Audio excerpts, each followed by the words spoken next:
Welcome to the next doctor. आज हम पढ़ेंगे ऑब्स्ट्रक्टिव लंग डिजीज के बारे में, जिसके अंदर हम सीओपीडी, अस्थमा और ब्रोंकिएक्टिसिस को कवर करेंगे। ठीक है, तो शुरू करते हैं हम फ्लो वॉल्यूम लूप्स में। देखो, दो तरह की लंग डिजीज होती है, ऑब्स्ट्रक्टिव लंग डिजीज होती है और रेस्ट्रिक्टिव लंग डिजीज होती है। दोनों में अंतर क्या होता है? देखो, ऑब्स्ट्रक्टिव लंग डिजीज में there is a presence of obstruction, जिसकी वजह से हम एक्सेल नहीं कर पाते हैं, बल्कि रेस्ट्रिक्टिव जो है उसमें उल्टा होता है, उसमें जो लंग्स हमारे वो फूल नहीं पाते, तो हम सांस नहीं ले पाते। तो जो ऑब्स्ट्रक्टिव लंग डिजीज होगी उसमें रेजिडुअल वॉल्यूम जो है, मतलब जो पीछे रह जाती है, वो बढ़ जाएगी, क्योंकि एयर ट्रैपिंग दिखती है हमको, तो उसकी वजह से फंक्शनल रेजिडुअल कैपेसिटी भी बढ़ जाता है और टीएलसी भी बढ़ जाता है। वहीं रेस्ट्रिक्टिव लंग डिजीज में उल्टा होता है। देखो, रेस्ट्रिक्टिव लंग डिजीज में हम सांस ले नहीं पाते हैं, तो रेजिडुअल वॉल्यूम कम हो जाएगा, एफआरसी भी कम हो जाएगा और टीएलसी भी कम हो जाएगा। अगर हम स्पायरोमेट्री की बात करें तो FEV1 और का जो वैल्यू है, FEV1 की जो वैल्यू है वो ऑब्स्ट्रक्टिव लंग डिजीज में काफ़ी कम होती है as compare to restrictive lung disease, और FVC की वैल्यू जो है दोनों में कम होती है। ठीक है, तो FEV1:FEVC का रेशियो जो है वो ऑब्स्ट्रक्टिव लंग डिजीज में जो है वो कम रहता है, वहीं रेस्ट्रिक्टिव लंग डिजीज में नॉर्मल टू इंक्रीज हो सकता है। अब देखो, अगर हम लूप की बात करें तो ऑब्स्ट्रक्टिव लंग डिजीज में जो है लूप है वो लेफ्ट की तरफ शिफ्ट करता है, वहीं रेस्ट्रिक्टिव लंग डिजीज में लूप शिफ्ट्स टू राइट। ठीक है, क्यों?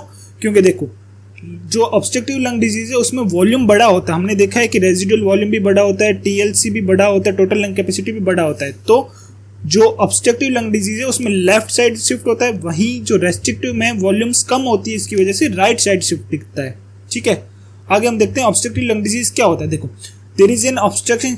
किस वजह से हो सकता है ऑब्स्ट्रक्शन? जो ऑब्स्ट्रक्शन है वो या तो नेरोइंग ऑफ द एयरवे के नेरोइंग होने की वजह से, या फिर कोलैप्स होने की वजह से, या कोई ऑब्स्ट्रक्शन प्रेजेंट है उसकी वजह से। ठीक है, अब देखो, ऑब्स्ट्रक्टिव लंग डिजीज का जो मोस्ट इंपॉर्टेंट रिस्क फैक्टर है वो है smoking. Smoking is the most important risk factor. तो ये हमको जरूर याद रखना है कि मोस्टली जो पेशेंट्स है उनमें स्मोकिंग की हिस्ट्री प्रेजेंट होती है। FEV1:FVC का रेशियो जब वो 70% से कम होता है तो वो सजेस्टिव है किसका? ऑब्स्ट्रक्टिव लंग डिजीज का। और इसमें कौन कौन सी आती है? क्रोनिक ब्रोंकाइटिस, एम्फाइजीमा, अस्थमा और ब्रोंकिएक्टिसिस। ठीक है, अब देखो, इसकी जो एटियोलॉजी है ना, जो इसके कारण है, कॉजेज है, उसको हम किस तरीके से याद कर सकते हैं? तो एक जो इसका न्यूमोनिक है ABCO, इन चारों से हम याद कर सकते हैं। ABCO मतलब क्या? A asthma, B ब्रोंकिएक्टिसिस, C for COPD या फिर सिस्टिक फाइब्रोसिस, और O से ऑब्स्ट्रक्शन। ठीक है, अब देखो, एम्फाइजीमा क्या है? एम्फाइजीमा में जो है हमारे एल्वियोलाई का जो है इरिवर्सिबल डायलिटेशन होता है। क्यों? क्योंकि there is destruction of bronchial wall. अब देखो, क्या हुआ है कि जो अपना एल्वियोलाई है या सीनस है उसका इरिवर्सिबल डायलिटेशन होता है, पर ये जो डायलिटेशन होता है ये टर्मिनल ब्रोंक्यूल के बाद होता है। देखो, ये हमारा नॉर्मल एल्वियोलाई है, ये हमारा टर्मिनल ब्रोंक्यूल है, इसके बाद जो होगा वो डिस्ट्रक्शन या फिर इरिवर्सिबल डायलिटेशन होगा। तो किस किस में हो सकता है? रेस्पिरेटरी ब्रोंक्यूल में हो गया, एल्वियोलर डक्ट में हो गया और एल्वियोलर सैक में हो गया। देखो, इसके अकॉर्डिंग हम आगे जाके डिवाइड करेंगे या क्लासिफिकेशन करेंगे जो एम्फाइजीमा है उसका। ठीक है, अब देखो, इसमें क्या होता है कि इसमें रेस्पिरेटरी फेलियर दिखता है। कौन सा रेस्पिरेटरी फेलियर दिखता है? इसमें जो है टाइप 1 रेस्पिरेटरी फेलियर दिखता है। देखो, टाइप 1 रेस्पिरेटरी फेलियर में क्या होता है? Respiratory alkalosis. क्यों? क्योंकि देखो, इसमें क्या हुआ कि हाइपोक्सिया हुआ।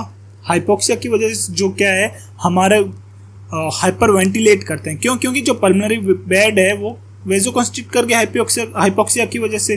तो उसकी वजह से क्या किया हमने हाइपर वेंटिलेशन किया, और उसके साथ जो है CO2 का जो है वॉश आउट हो जाता है। CO2 का वॉश आउट हो जाता है, and that leads to decrease partial pressure of CO2 and leads to respiratory alkalosis। तो देखो, हमने क्या देखा है कि एम्फाइजीमा में इरिवर्सिबल डायलिटेशन होता है एल्वियोलाई का, डिस्टल टू टर्मिनल ब्रोंक्यूल। इसमें टाइप 1 रेस्पिरेटरी फेलियर दिखता है, जिसमें रेस्पिरेटरी एल्कोलिसिस दिखता है हमको। इसमें जो है इलास्टिक है। देखो, हमारे जो लंग्स की वॉल है, सॉरी एल्वियोलाई की जो वॉल है, उसके अंदर एक इलास्टिन नाम का जो है प्रोडक्ट प्रेजेंट होता है, इलास्टिन प्रेजेंट होता है।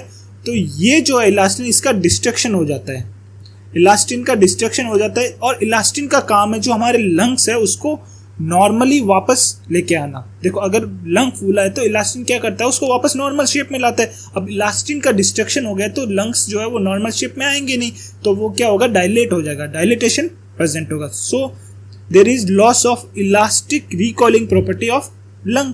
क्यों? क्योंकि there is destruction of elastin. अब देखो, अब लंग्स जो है नॉर्मल आ नहीं पाते, नॉर्मल शेप में वापस आ नहीं पाते, वो फूले रहते हैं, तो उसमें हमें क्या दिखता है, एयर ट्रैपिंग। तो air trapping is hallmark of emphysema and it is strongly associated with smoking. वो हमने अभी देखा है कि it is strongly associated with smoking. ठीक है, अब देखो हम अगर हम क्लासीफाई करें एम्फाइजीमा को हम तो 4 पार्ट में हम क्लासीफाई कर सकते हैं। कौन कौन से? It is based on anatomical classification.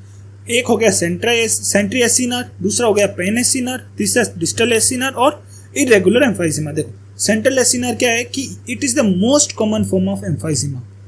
Central acinar जो है वो मोस्ट कॉमन फॉर्म है एम्फाइजीमा का। अब देखो ये सेंट्री एसिनार है। सेंट्री एसिनार जो है वो प्रॉक्सिमली होता है, इट इज प्रॉक्सिमल। वहीं अगर हम देखें पेन एसिनार में क्या होता है, पूरा का पूरा जो एसिनस है वो इन्वॉल्व होता है।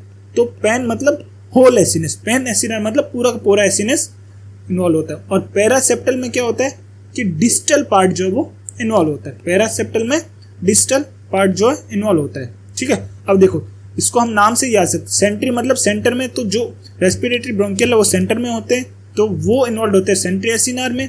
पैरा मतलब दूर की साइड, सेप्टल पैरासेप्टल, तो उसको हम कहेंगे डिस्टल। और जो पेन एसिनार है वो पूरा का पूरा एसिनस जो है उसमें इन्वॉल्व होता है। देखो अब क्या है, सेंट्री एसिनार जो है वो that is most common form of emphysema and it is strongly associated with smoking. Smoking के साथ ही बहुत स्ट्रांगली एसोसिएटेड है। ठीक है, और इसमें जो है वो एल्वियोलाई का प्रॉक्सिमल पार्ट इन्वॉल्व होता है और जो डिस्टल एल्वियोलाई होते हैं वो स्पेयर्ड होते हैं। और मोस्ट कॉमनली जो सेंट्री एसिनार एम्फाइजीमा है दैट इज वो किसको इन्वॉल्व करता है, that involves the upper lobes. ये अपर लोब्स को इन्वॉल्व करता है। वहीं अगर हम पेन एसिनार की बात करें, पेन एसिनार में हमने देखा था कि पूरा पूरा लोब इन्वॉल्व है। तो इसमें जो हिस्ट्री क्या है हम देखने को मिलती है कि अल्फा 1 एंटीट्रिप्सिन जो है ना वो डेफिशिएंट होता है। अल्फा 1 एंटीट्रिप्सिन जो है वो डेफिशिएंट होता है। ठीक है, और ये जो है रेस्पिरेटरी ब्रोंकियोल्स के साथ साथ पूरे एल्वियोलाई को ये जो है ये अफेक्ट करता है। ठीक है, तो देखो अल्फा 1 एंटीट्रिप्सिन डेफिशिएंसी क्या है, उसके लिए हम देखते हैं कि सबसे पहले अल्फा 1 एंटीट्रिप्सिन क्या है। अल्फा 1 एंटीट्रिप्सिन जो है वो ये प्रोटीएस इनहिबिटर है। ठीक है, ये प्रोटीएस इनहिबिटर है। तो हमारे जो इलास्टिसिस प्रेजेंट होते हैं ये क्या करते हैं, ये हमारे इलास्टिन को डिग्रेड करते हैं। अल्फा 1 एंटीट्रिप्सिन का काम है कि ये इलास्टिसिस को जो रिक्वायर्ड वैल्यू है वहां तक काम करने देता है, उससे ज़्यादा नहीं करने देते हैं। पर अगर अल्फा 1 एंटीट्रिप्सिन डेफिशिएंट है तो इलास्टिसिस को जो इनहिबिट कर रहा था वो इनहिबिशन बंद हो गया है, तो इलास्टिस जो है वो ज़्यादा काम करते हैं और ये इलास्टिन को जो है डिग्रेड कर देते हैं, डिस्ट्रैक्ट कर देते हैं। ठीक है, अब देखो जो अल्फा 1 एंटीट्रिप्सिन का जो जीन है वो प्रेजेंट है क्रोमोसोम 14 पे। और एम्फाइजीमा होने के लिए जो है दोनों जो इसकी क्रोमोसोम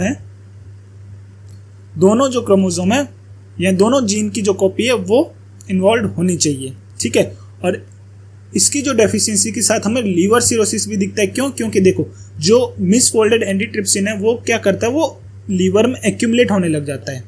ठीक है, उसकी वजह से क्या होता है कि लीवर सिरोसिस दिखने को मिलता है। ठीक है, तो पेन एसिनार में हमने क्या देखा, पेन एसिनार में पूरा का पूरा जो एसिनस है वो इन्वॉल्व होता है। ये जो है अल्फा 1 एंटीट्रिप्सिन एंजाइम के साथ जो एसोसिएटेड होता है डेफिशिएंसी से। ठीक है, तीसरा क्या होता है कि ये मोस्टली लोअर लॉब्स में होता है। हमने सेंट्री एसिनार का देखा था वो अपर लॉब्स को इन्वॉल्व करता है और जो पेन एसिनार है वो मोस्टली लोअर लॉब्स को इन्वॉल्व करता है। तो मोस्ट सीवियर ये कहाँ पे होता है, बेस ऑफ लंग पे होता है। ठीक है, अब हम देखते हैं डिस्टल एसिनार या फिर पैरासेप्टल। देखो डिस्टल एसिनार से नाम से हमें पता चल जाता है इट इज डिस्टल। ठीक है, तो देखो इसमें क्या होता है कि इसमें डिस्टल पार्ट जो है एल्वियोलाई का या फिर एसिनस का वो इन्वॉल्व होता है और ये भी किसको, अपर लोब ऑफ लंग को इन्वॉल्व करता है, अपर लोब ऑफ लंग को इन्वॉल्व करता है। इसमें हमें जो मेन चीज याद रखनी है कि distal acinar can cause spontaneous pneumothorax. Distal acinar जो है वो क्या कॉज कर सकता है, स्पॉन्टेनियस न्यूमोथोरेक्स। और इसमें हमें क्या दिखते हैं, मल्टीपल एनलार्ज्ड एयर स्पेसेस दिखते हैं, मल्टीपल एनलार्ज्ड एयर स्पेसेस दिखते हैं। अब देखो इरेगुलर में क्या है, ये क्लिनिकली नॉन सिग्निफिकेंट होता है और इसमें जो एसिनेस का इरेगुलर इन्वॉल्वमेंट होता है, मतलब कहीं पे भी हो सकता है इन्वॉल्वमेंट इसका, जो एल्वियोलाई है या एसिनेस है वो कहीं पे भी उसका इन्वॉल्वमेंट प्रॉक्सिमली भी हो सकता है, डिस्टली भी हो सकता है, तो इसको इरेगुलर एम्फाइजीमा कहते हैं। ठीक है, अब हम देखते हैं इसके क्लिनिकल फीचर। इसके क्लिनिकल फीचर क्या क्या हो सकते हैं, तो patient presents with dyspnoea, cough with minimal sputum, cough with minimal sputum. ठीक है, there is prolong expiration with pursed lips, तो इनको हम पिंक पफर्स भी कहते हैं। पिंक पफर्स क्यों कहते हैं, देखो जो इंसान है या जो पेशेंट है वो एक्सपायर नहीं कर पाता, तो वो क्या करता है, वो प्रोलॉन्ग एक्सपायरेशन करता है और मुंह से वो हवा निकालने की ट्राई करता है, वो मुंह से एक्सपायर करने की ट्राई करता है, जिसकी वजह से जो लिप्स है, लिप्स का कलर जो है पिंक हो जाता है, उसकी वजह से हम पेशेंट्स को क्या कहते हैं, पिंक पफर्स भी कहते हैं। इसमें हमें वेट लॉस दिखता है, टैकीपनिया दिखता है और साथ में डिक्रीज्ड एक्सरसाइज टॉलरेंस भी दिखता है, डिक्रीज्ड एक्सरसाइज टॉलरेंस भी दिखता है। और ऑन एग्जामिनेशन अगर पेशेंट आया आपके पास, हम उसको एग्जामिन करेंगे तो हमें क्या क्या फाइंडिंग्स मिलेगी, there will be pale skin, accessory muscle use, barrel shaped chest, decreased breath sounds and palpable liver. क्यों, क्योंकि देखो लीवर में क्या था, अल्फा 1, ये किसमें, देखो पाल्पेबल लीवर किसमें दिखेगा, ये जो है अल्फा 1 एंटीट्रिप्सिन एंजाइम डेफिशिएंसी वाले में दिखेगा, क्योंकि there will be accumulation of misfolded alpha 1 antitrypsin. ठीक है, अब देखो ये जो पेशेंट होगा ना, ये थिन होगा, थिन एंड टॉल। ठीक है, थिन एंड टॉल पेशेंट होगा। एम्फाइसीमा का जो पेशेंट होगा वो थिन एंड टॉल पेशेंट होगा। स्मोकिंग की हिस्ट्री प्रेजेंट होगी, एक्सरसाइज इंटॉलरेंस होगा। ठीक है, पेल स्किन होगी, बैरल शेप चेस्ट होगा उसका। ठीक है, और जो लीवर है वो पैल्पेबल होगा, जो लीवर है वो पैल्पेबल होगा। अब देखो, अब पेशेंट आया आपके पास, आप वर्कअप क्या करोगे इसमें, यू विल डू, सबसे पहले हम क्या करेंगे, पीएफटी, पल्मोनरी फंक्शन टेस्ट, जिसको हम स्पाइरोमेट्री भी कहते हैं। सबसे पहले हम क्या करेंगे, स्पाइरोमेट्री या फिर पल्मोनरी फंक्शन टेस्ट करेंगे। उसमें हम क्या देखेंगे, हमने पीछे पढ़ा था ऑब्स्ट्रक्टिव लंग डिजीज में क्या क्या होता है। देखो FEV1 जो है डिक्रीज होती है और साथ ही FEV1:FVC रेशियो जो है वो भी डिक्रीज होते हैं। रेजिडुअल वॉल्यूम और टोटल लंग कैपेसिटी इंक्रीज होती है, क्योंकि एयर ट्रैपिंग दिखता है हमको। इसकी जो इन्वेस्टिगेशन चॉइस है वो HRCT है, उसमें हमें दिखेंगे ब्लेब्स। HRCT पे हमें क्या दिखेंगे, ब्लेब्स दिखेंगे, और HRCT जो है वो इन्वेस्टिगेशन ऑफ चॉइस भी है। ABG में हमें क्या देखेगा, हमने देखा था पीछे टाइप 1 रेस्पिरेटरी फेलियर दिखेगा, टाइप 1 रेस्पिरेटरी फेलियर, जिसमें हमें रेस्पिरेटरी एल्केलोसिस देखने को मिलेगा। जो diffuse lung capacity of carbon monoxide है वो DLC वो डिक्रीज होगा। और चेस्ट एक्सरे पे हमें क्या फाइंडिंग्स दिखेंगी, चेस्ट एक्सरे पे सबसे पहले तो हमें दिखेगा flattened diaphragm, flattened diaphragm, increased AP diameter, जो AP diameter anterior posterior diameter होगी वो इंक्रीज्ड होगी। ठीक है, ट्यूबुलर शेप्ड हार्ट होगा, ट्यूब्यूलर शेप्ड हार्ट होगा। जो हमारा ल्यूसेंसी है, मतलब देखो एयर जो है वो ब्लैकनेस इंक्रीज करती है, एक्सरे पे एयर जो है ब्लैक दिखती है, तो जो ल्यूसेंसी है वो लंग फील्ड की वो इंक्रीज होगी, लंग फील्ड ल्यूसेंसी इंक्रीज। ठीक है, पल्मोनरी वेस्कुलर जो मार्किंग होगी, जो वेस्कुलर मार्किंग होगी पल्मोनरी की वो डिक्रीज्ड होगी। ठीक है, और साथ में हमें फ्लैटेंड डायफ्राम दिखेगा। तो हमें क्या क्या देखने को मिला, हमें flattened diaphragm, increase lung field lucency, tubular heart, decrease pulmonary vascular markings and increase AP diameter.